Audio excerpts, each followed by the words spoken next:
Hamınıza salam əziz dinləyicilər. Mən Zülfiyə İlmanzadə, 288 nömrəli tam orta məktəbin 10-cu sinif şagirdiyəm.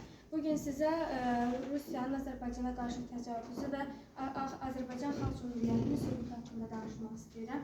Sovet Rusiyası Azərbaycan Çar Rusiyasının tərkibindən çıxandan sonra Azərbaycana Çar Rusiyasının daha çox ittiham edici bir münasibəti kimi bəsləməyə başladı və bundan əsasən Sovet Rusiyasının əsas məqsədi Azərbaycanın nefti və ümumiyyətlə iqtisadi potensialı deyil, həmçinin Azərbaycanda yaxın və orta şərqin mərkəzi kimi yerləşməsi idi.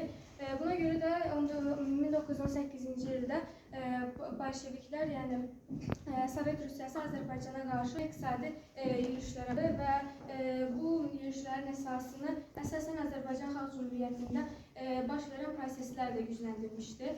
Belə ki, əvvəlcə Azərbaycan Xalq Cümhuriyyətinin tərkibində olan İngilis ordusunu öz geri ölkələrinə qayıtmaq üçün təhlük edilməyə başladı və bundan sonra əsasən burada Türkiyə ərazisində də canyanalıq təşkil edilməyə başlamışdı. Bu bütün göstəricilər bunun nəticəsi idi ki, Azərbaycan Xalq Cümhuriyyətinin xarici siyasətdə, yəni xaricdə əsas düşməni bolşevik təcavüzü idi. Belə ki, Ruslar əvvəlcə Azərbaycana qarşı müxtəlif 1920-ci ilin yanvar-mart ayında müxtəlif nömrəli notalar göndərirdilər. Bu notalarda Azərbaycan Xalq Cümhuriyyətinin müstəqilliyinin tanınmasını deyil, Şimali Qafqazdakı Denikin ordusuna qarşı birgə mübarizə aparmaq təşkil edirdi.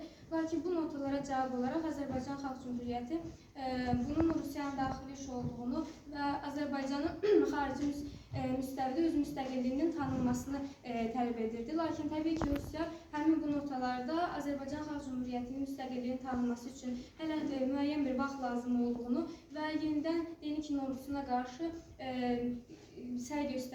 qarşı mübarizə göstərməyi təklif etmişdi. Bundan sonra bolşeviklərin əsas istəyi Azərbaycan Xalq Cümhuriyyətindəki hakimiyyəti devirməkdən ibarət idi. Buna görə də əvvəlcə daxildəki üsyanları qaldırmaq istəyirdilər. 1919-cu ilin yanvar-mart aylarında, yanvarın 11-də Azərbaycan Rusiya Kommunist Bolşevik Partiyasında